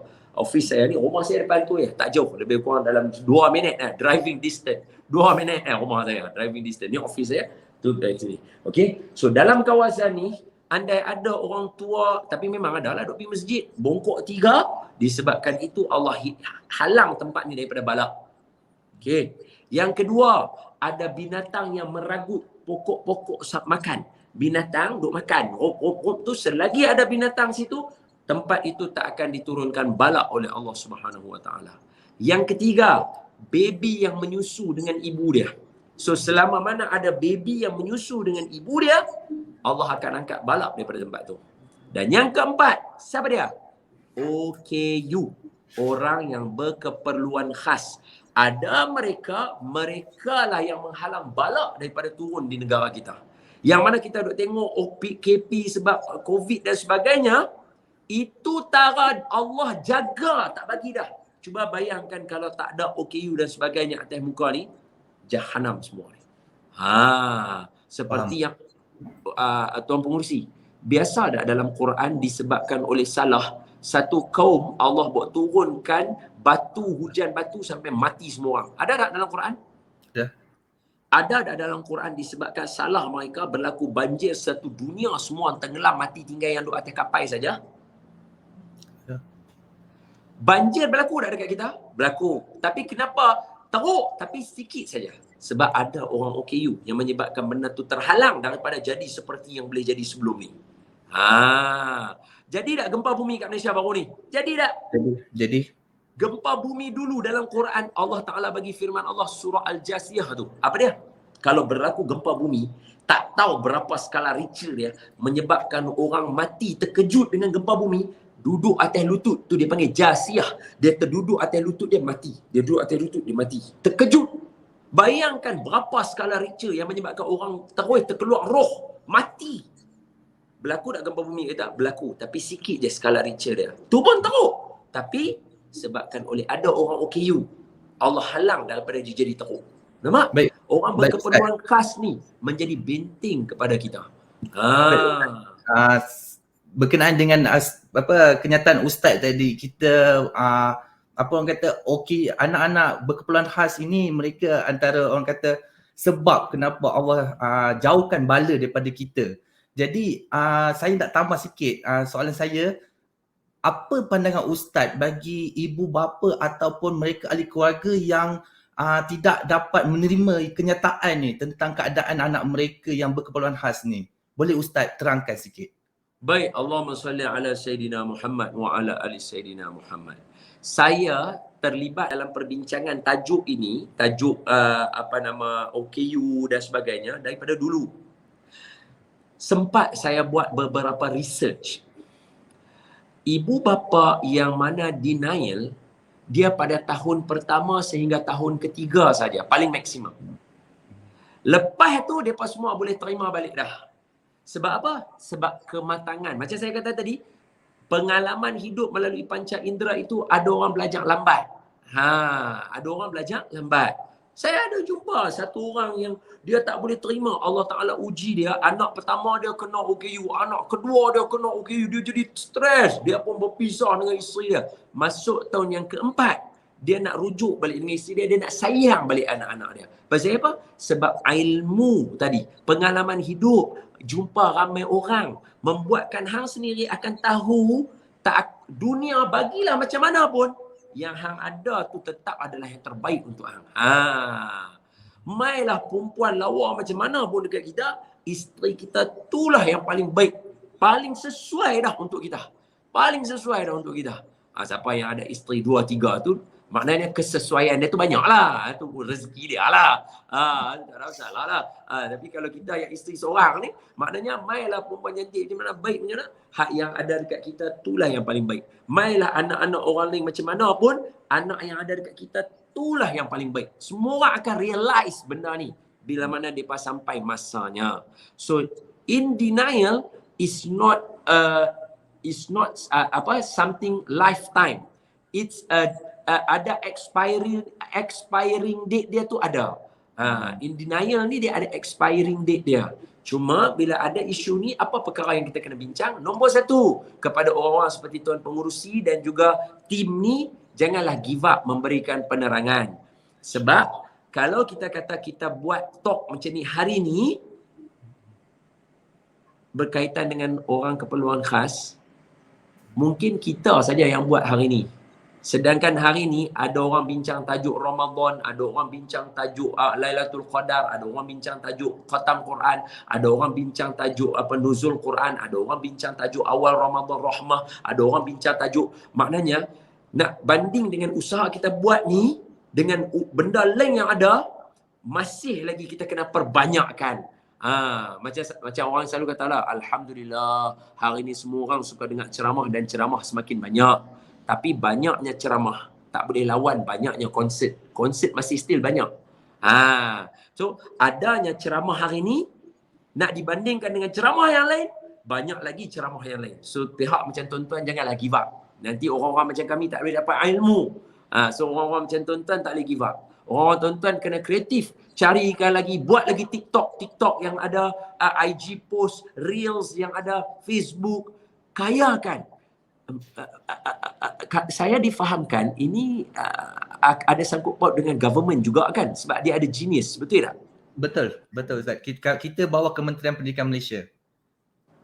Disebabkan itu saya kena sebut ni, tuan-tuan kan ada airtime, government ada airtime dalam televisyen. Saya orang TV, government ada airtime dalam televisyen. Tapi kenapa airtime itu tidak digunakan untuk promote tentang maklumat-maklumat tentang begini? Sebab banyak, saya rasa iklan Go Shop lagi banyak daripada iklan pasal autism. So kita kena buat kerjasama. Boleh pihak Anis dan Genius Kurnia boleh buat kerjasama dengan kami, sebab memang untuk saya, kita memang forte kita untuk television. Kita tahu airtime mana kita nak masuk, kita boleh bantu untuk hangatkan benda ni. Dan kita ada spokesperson yang kita boleh bantu untuk mereka bercakap, masyarakat nak dengar. InsyaAllah. Wallahualam. Okey Ustaz, untuk soalan terakhir saya kepada Ustaz, seperti mana yang kita tahu yang kita memang wajib untuk menyantuni anak berkeperluan khas, tapi mungkin ada sesetengah orang yang tidak tahu macam mana kita nak santuni anak berkeperluan khas ni. Boleh tak Ustaz kongsi bagaimana sebenarnya cara untuk kita nak menyantuni anak-anak berkeperluan khas ini? Silakan Ustaz. Cantik soalan ni, saya duk tunggu daripada tadi. Allahumma salli ala Sayyidina Muhammad wa ala ali Sayyidina Muhammad. Baik, pertama kita buka dulu Quran. Sebab hari ni kan semua orang jenis suka apa dalil. Semua jenis duk dalil. Suruh mengaji tak reti, dalil saja. Tak apa, mai kita bagi dalil. Nombor satu, ada orang OKU dibincang dalam Quran? Itu soalan dia. Abang tahu tak surah apa, ayat apa yang bincang pasal OKU dalam Quran? Tak pasti Ustaz. Mai saya bagi supaya lepas ni semua orang tahu bahawa golongan ni dalam Quran pun Allah bincang dia. Yang hang tak mau ambil berat pasal apa? Nampak tak? Quran pun bincang pasal depa, hang tak mau ambil tahu. Karutlah. Boleh dapat. So yang pertama surah An-Nur ayat 24. Ayat 24. Surah 24 ayat 61. Jom kita buka. Surah An-Nur. Ni yang mana ni? Kan kat bawah ni. Ni soalan 5. Cara untuk menyantuni anak yatim ni. Tukar, tulis tu. Surah An-Nur tu, ambil terjemahannya, bubuh tang situ. Bagi semua orang boleh baca. Surah An-Nur, juzuk 18. Surah An-Nur, ambil. Surah An-Nur, ayat yang ke-61. Okey, boleh dapat. A'udzubillahi minasyaitonirrajim.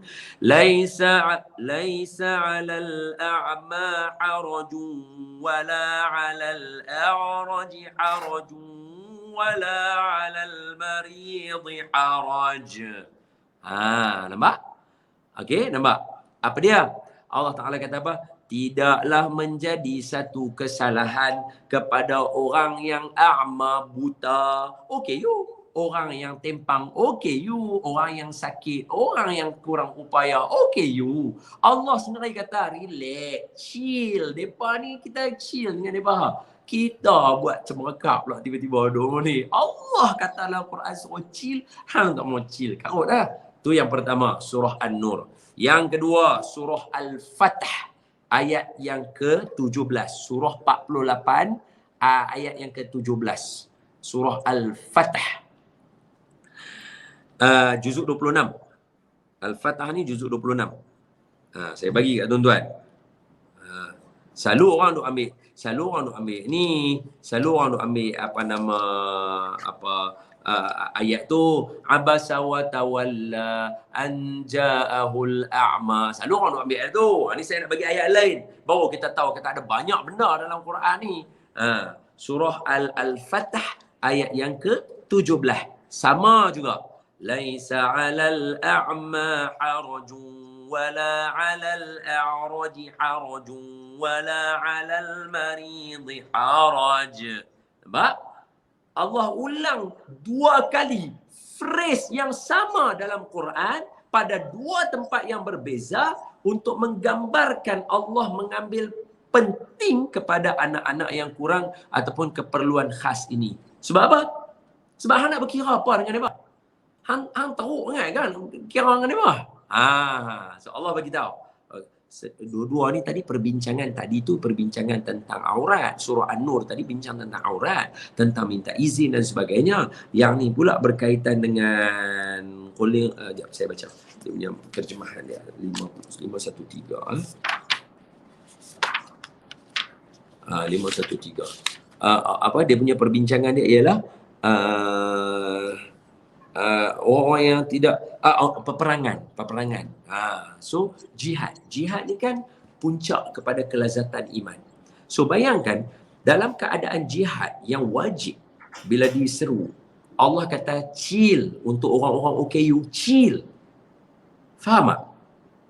Patutnya jihad untuk menegakkan agama ketika berperang di waktu orang nak mempertahankan agama, Allah kata keluar semua. Tak kisah siapa pun. Sebab kalau hang OKU ke tak, kalau hang mati syahid, hang akan dapat syurga. Patut Allah kata lagu tu.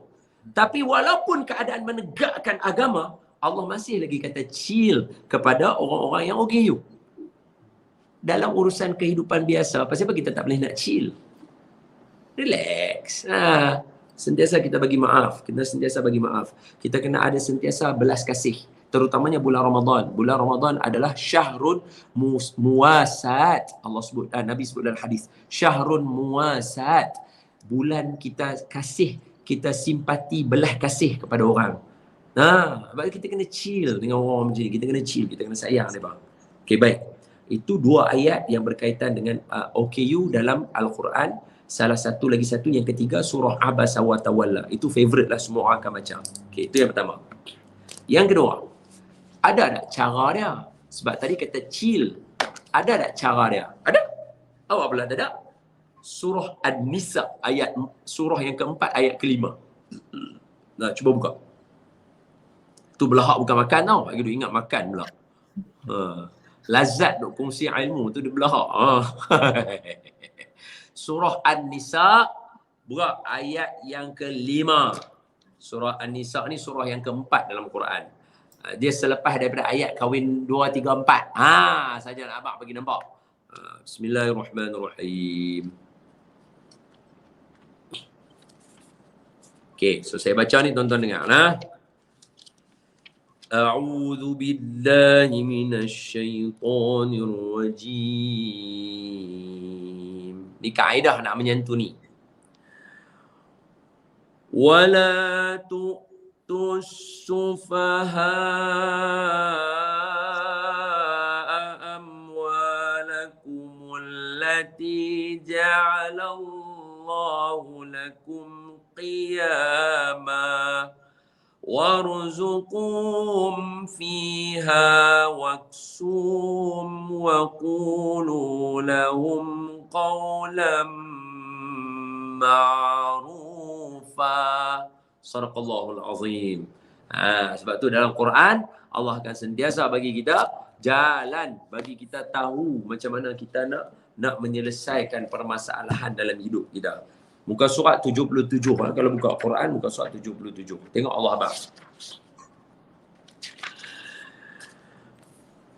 Wala tu'tus sufaha'a amwalakum allati ja'alallahu lakum qiyama. Tu pertama sekali. Pertama sekali apa Allah kata? Pertama sekali Allah kata apa? Jangan apa? Dan janganlah kamu berikan kepada anak-anak ini urusan keuangan. Pasal apa starting kata jangan bagi mereka urusan keuangan? Pasal apa? Sebab nak bagi tahu, jangan kamu bagi mereka benda yang kamu nak buat pun susah, kamu bagi kepada mereka. Tu tak betul ya. Betul tak abang? Betul. Abang ada buku ledger, keluarga abang ada buku ledger, duit keluar masuk. WhatsApp kan Ustaz? Aduh. Tu pun jenuh nak buat, betul tak betul? Receipt ni lah, habis ni lah, apalah, LHDL lah, apa lah. Panin kepala, betul tak betul? Allah bagi benda tu. Nampak Allah kata apa? Jangan hang penayar mereka. Hang bagi benda yang hang susah nak buat, lepas tu hang suruh mereka buat, lepas tu hang condemn mereka bila mereka tak boleh buat. Jangan buat nayar macam tu. Kita suruh mereka, contohlah, kita nak ajak mereka main bola ke apa kan. Kita nak ajak mereka main bola.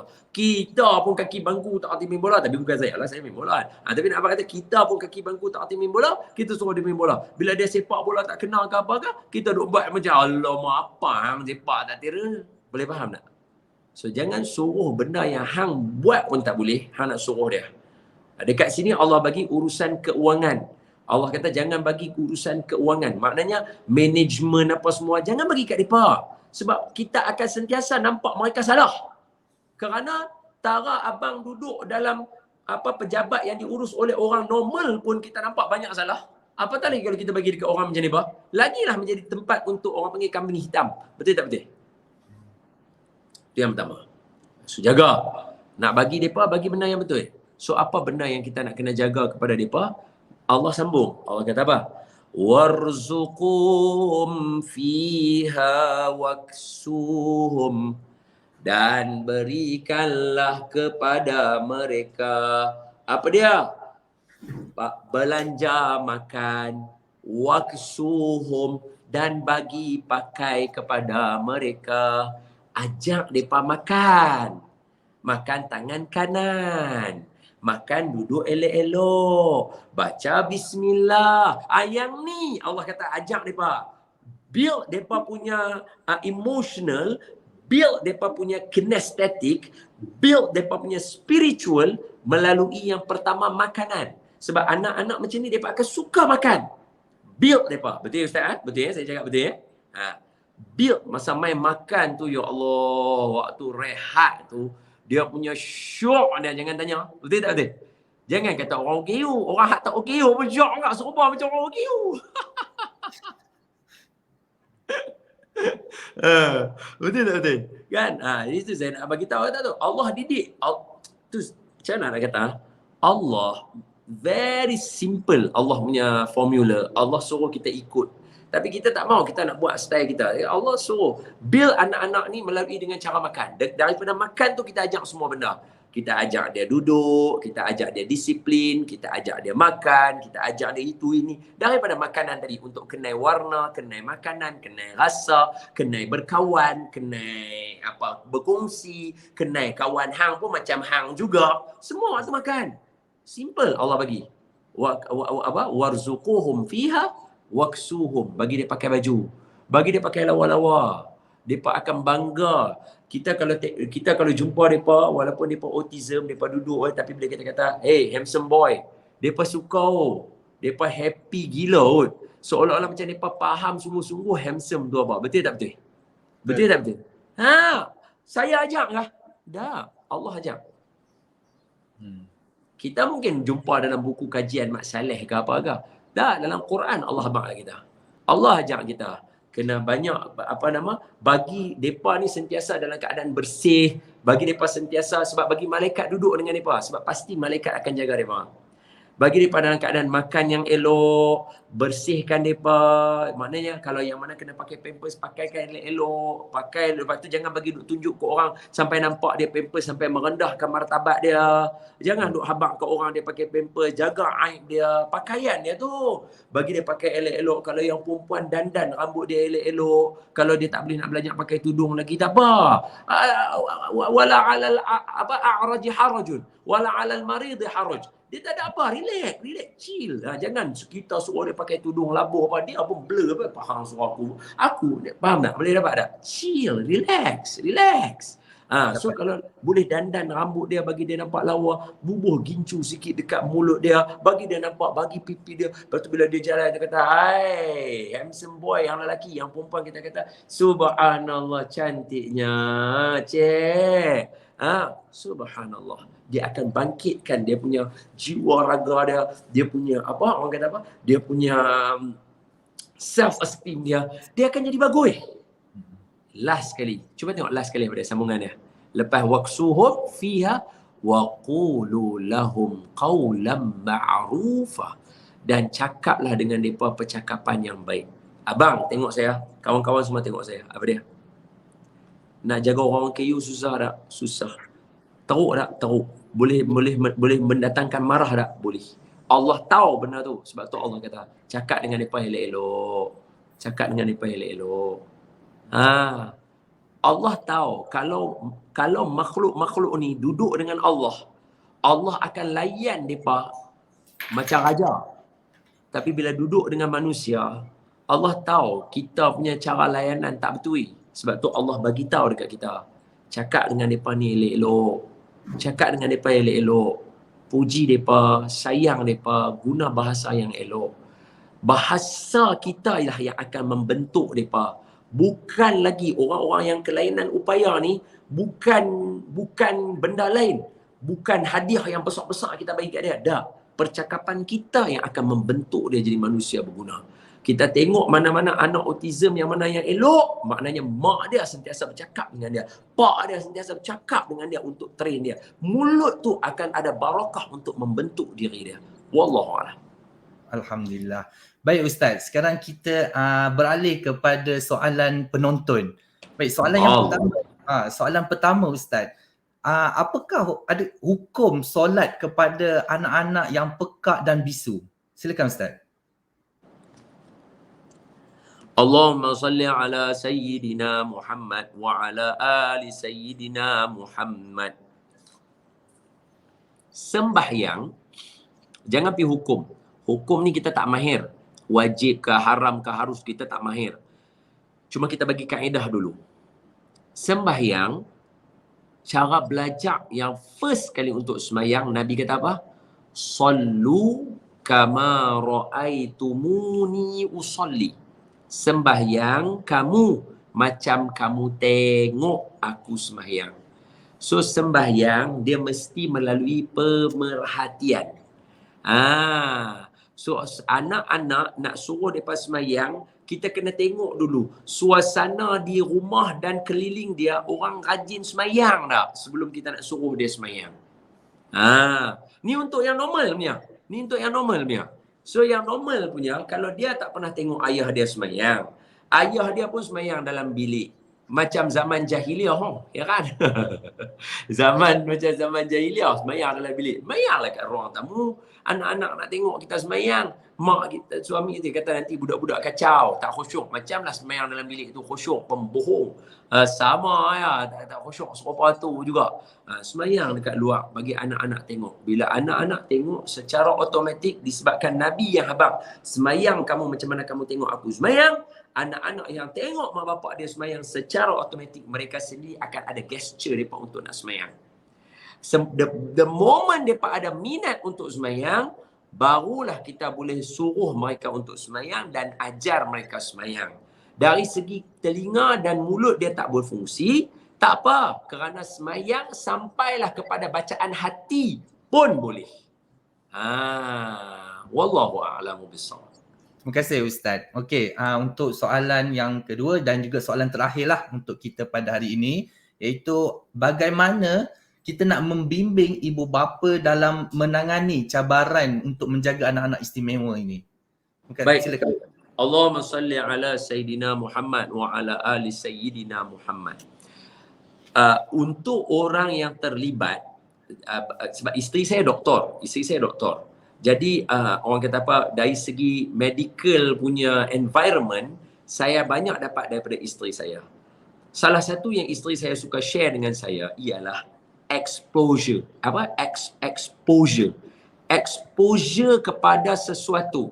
Contohnya, macam kalau satu orang, ni saya bagi contoh yang saya dengan isteri saya duduk menyembang lah. Kalau satu orang yang ada masalah, macam mana saya nak bagi contoh? Kalau satu orang dia begini permasalahannya, maka dia kena ada dengan circle yang ada masalah yang sama, baru dia tahu bahawa bukan dia seorang ada masalah yang sama. Bukan dia seorang aja ada masalah itu. Semua orang, ramai lagi ada masalah yang sama. Mungkin lagi 10 orang, 20 orang yang ada. Yang kedua, bila dia duduk dalam circle itu, dia akan dapat belajar daripada pengalaman orang lain. Mungkin orang lain buat benda tu tak jadi, tapi dia buat jadi. Yang ni orang panggil petua. Dia kena ingat tau, dia ada fatwa, dia ada fakta, dia ada petua dan dia ada auta. Auta ni tak mau Auta ni tak mau tapi kita mau yang pertama fatwa. Fatwa ni Tok Mufti bagi. Fatwa ni kita kena ikut. Fakta kita kena ambil tahu. Okey? Petua dia ada, tapi ada orang buat jadi, ada orang buat tak jadi. Dia bukan petua tu salah, tidak. Dia pada orang tu. Contohnya makan kismis pagi-pagi minum. Ada orang dia buat dia jadi, ada orang buat dia tak jadi. Dia petua. Ada orang kata siapa nak tak mau sakit lutut, minum sup kaki ayam. Ataupun kita kata makan kaki ayam, nanti tak sakit lutut. Kawan ni balun tiap-tiap hari mangkuk. Tapi duk sakit lutut tara tu juga. Sebab apa? Dia petua. Ada orang lain buat jadi, dia buat tak jadi. So, bila kita duduk dalam circle itu, kita dapat petua yang banyak dan kita boleh cuba untuk semua benda tengok yang mana yang synchronize dengan pembinaan keluarga kita. Kalau kita tak duduk dalam circle atau exposure itu, kita akan tend to research. Bila kita research, takut kita melalui jalan yang orang dah lalu tapi sesat. Faham tak? So isteri saya selalu pesan, yang pertama mesti exposure. Nak bagi ibu bapa menangani cabaran dia mesti kena exposure dulu. Kalau selagi mereka tak expose diri mereka kepada benda tu, sampai itulah kita kena exposekan diri mereka. Seolah-olah dia punya first step, you have to expose yourself. Lepas tu baru then you select what is suitable for you. So proses exposure ni lah kita mengharapkan pihak Abang, Aswadi dan juga semua kawan-kawan lain kena tolonglah bagi exposure. Sebab kalau tuan-tuan tak expose, kami tak tahu. Jangan harap kami cari sebab benda ni tak ada. Dan macam ni lah abang duduk dekat government yang kerja tajuk ni pun bukan semua orang ambil tahu pasal tajuk ni. Tu tara duduk dalam bidang tu. Bayangkan kami yang tak ada kena mengena. Macam mana kami nak ambil tahu benda ni sebab kami ada banyak benda lain. So you have to expose us untuk benda tu. Then we know. Kalau tidak kami tak tahu. So untuk ibu bapa yang sedang menghadapi cabaran ni, kita kena reach untuk mereka. Kita bagi maklumat supaya mereka mai kat kita. Bila mereka mai, kita yang kena reach dekat mereka dulu. Sebelum lama-lama mereka yang akan attach dengan kita. Itu perkataan-perkataan medical lah saya guna kat situ supaya senang faham. Wallahualam. Terima kasih Ustaz. Okey, Alhamdulillah. Terima kasih saya ucapkan kepada Ustaz Tuan moderator, saya tadi tu ada dalil dia. Dalil dia ialah Allah kata dalam Quran, innallaha la yughayyiru ma biqaumin hatta yughayyiru ma bi anfusihim. Allah tak akan ubah nasib sesuatu kaum sehingga mereka ubah nasib diri mereka. So selagi kita tak ubah apa yang ada, Allah tak akan tolong kita. So sama, untuk kita government nak bagi orang semua tahu, so kita nak ubah orang. So kita ubah supaya orang akan berubah dengan bantuan Allah. So sama je ibu bapa. Ibu bapa yang nak ubah, dia kena ubah baru dia boleh dapat. Kalau tidak, tak boleh dapat. So dia kena start dengan government dulu untuk bantu. Exposekan dulu. Macam saya kata tadi, government akan cakap kata kami dah buat. Banyak yang kami buat tu tak sama banyak lagi dengan iklan Gemar Gegar Vaganza dan sebagainya. Iklan tu tiap-tiap hari keluar abang. Tiap-tiap hari dekat radio, TV semua synchronize. Kita keluar setahun sekali ya. Tak jadi. Wallahualam. Sorry ambil masa. InsyaAllah nanti kita boleh bekerjasama Ustaz untuk perbanyakkan lagi. Terima kasih sekali lagi saya ucapkan kepada Ustaz Don di atas perkongsian ilmu yang sangat banyak untuk hari ini. Jadi saya harap perkongsian ini dapat menambahkan lagi ilmu kita serta memberi manfaat kepada semua peserta. So bolehlah kita bersama-sama santuni anak berkeperluan khas ini, bukan kerana mereka juga berhak untuk disayangi, tetapi kerana itu adalah surahan Allah Subhanahu Wa Taala dan pastinya ganjaran yang besar dijanjikan oleh Allah Subhanahu Wa Taala, insya-Allah. Jadi sebelum kita mengakhiri sesi perkongsian kita pada hari ini, jadi boleh saya untuk terakhirnya boleh saya minta Ustaz simpulkan dulu secara ringkas melalui perkongsian kita pada hari ini. Silakan Ustaz. Allahumma salli ala Sayyidina Muhammad wa ala ali Sayyidina Muhammad.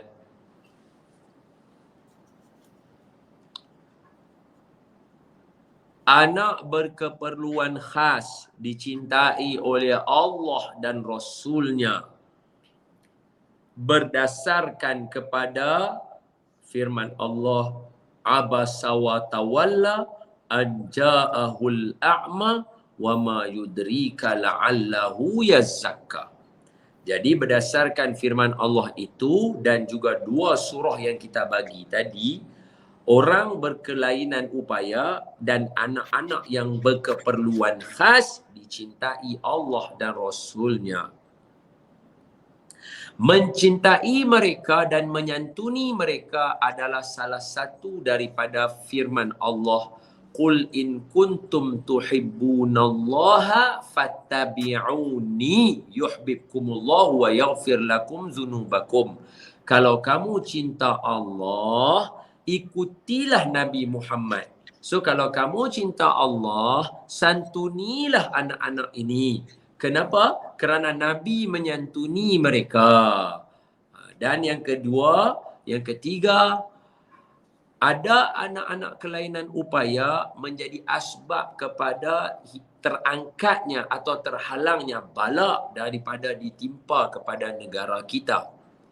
Kalaulah yang di Pertuan Agong kita sanjung, ulama dan ustaz kita sanjung, guru-guru kita sanjung, maka anak berkeperluan khas juga wajib disanjungi kerana asbab mereka itu Allah menghalang bala daripada mai dekat kita.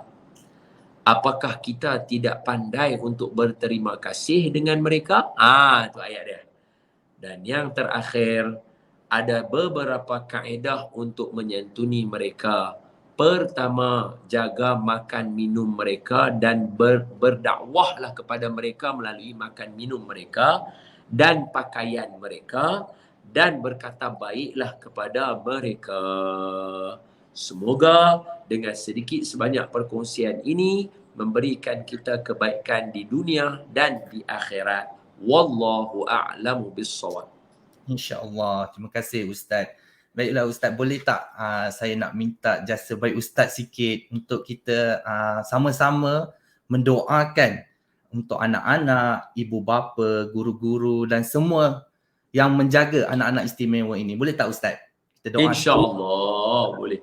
Boleh, Saya sebelum saya nak baca doa, tuan-tuan kata boleh tak kita berdoa untuk mereka. Sebaliknya, saya kata ayat itu kita tune balik. Apa dia?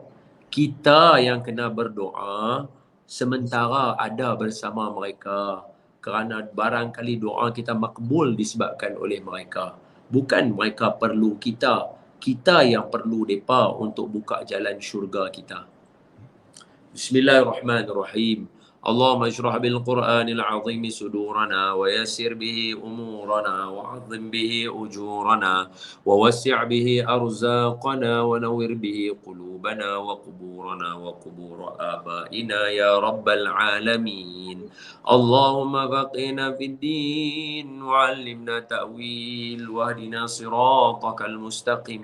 اللهم ارزقنا متابعة النبي صلى الله عليه وسلم أولا وآخرا وظاهرا وباطنا وقولا وفعلا وعبادة متقبل. اللهم أحينا بحياة العلماء وأمتنا بموت الشهداء وأدخلنا الجنة مع الأنبياء عليهم الصلاة والسلام. Ya Allah, berkatilah kami di bulan Ramadan ini. Berkatilah kami, berkatilah anak-anak yang kelainan dan keperluan khas ini, dan berkatilah sekalian umat Nabi Muhammad sallallahu alaihi wasallam. Ya Allah, tunaikanlah hajat kami dengan asbab anak-anak kelainan dan keperluan khas ini, dan tunaikanlah juga hajat kepada sekalian umat Nabi Muhammad sallallahu alaihi wasallam.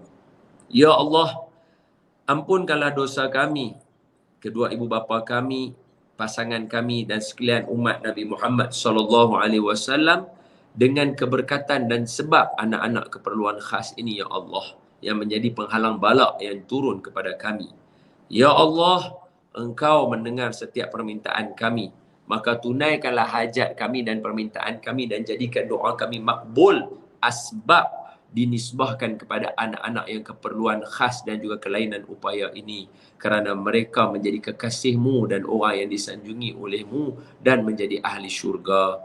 Wa sallallahu ala sayyidina Muhammad. Ya Allah, tempatkan kami di dalam syurga Firdaus-Mu bersama Nabi Muhammad sallallahu alaihi wasallam dengan dinisbahkan kepada anak-anak yang kelainan upaya dan juga keperluan khas ini. Semoga kami semua diberikan kebaikan berpanjangan di dunia dan di akhirat, asbab menyantuni mereka. Wa sallallahu ala sayyidina Muhammadin nabiyil ummi wa ala alihi washabihi wa baraka wa sallam. Ya Allah, terimalah amalan kami di bulan Ramadan dan ampunkan dosa kami semuanya sehingga habis bulan Ramadan, dan keluarkan kami seperti bayi yang baru dilahirkan dengan disebabkan oleh anak-anak yang berkeperluan khas dan kelainan upaya ini. Walhamdulillahirabbil alamin. Qabbalallahu minkum minna wa minkum taqabbal ya karim. Terima kasih banyak-banyak Ustaz. Baiklah penonton semua, untuk makluman semua, kita telah sampai ke penghujung program. Jadi link pendaftaran untuk tuan-puan kita telah pinkan di ruangan komen. Jadi sila pastikan tuan-puan mengisi maklumat yang tepat pada pautan yang telah diberikan. Okay, sekian saja perkongsian kita pada hari ini. Sebelum berakhir, izinkan saya untuk membaca serangkap pantun. Adat Nusantara jelas dikemudi, berbaju batik, bersongkok Jawa. Halakal perkongsian ilmu yang diberi, berkatnya terhidang di dalam jiwa. InsyaAllah. Terima kasih sekali lagi Ustaz, saya ucapkan kerana sudi bersama-sama dengan kita, sudi berkongsi ilmu kepada kami semua. InsyaAllah kita akan dapat bekerjasama lagi suatu hari nanti. Mungkin selepas ini Ustaz boleh datang secara fizikal pula ke tempat kita di Pusat Genius Kurnia, dan kita boleh orang kata bekerjasama lagi untuk menyebarkan kesedaran bagaimana untuk kita menjaga dan menyantuni anak-anak berkeperluan khas ini. InsyaAllah semoga kita bertemu lagi di lain waktu. Jaga diri, jaga santun, jaga ibadah puasa kita.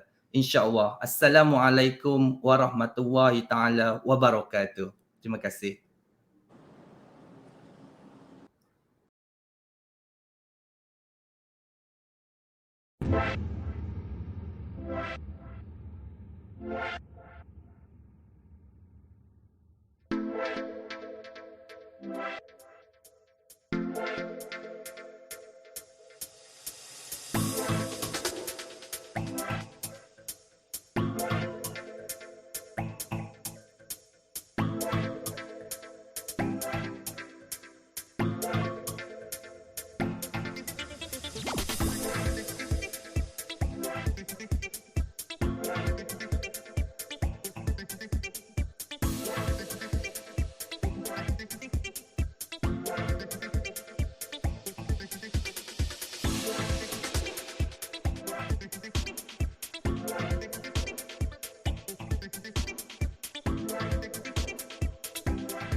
Thank you.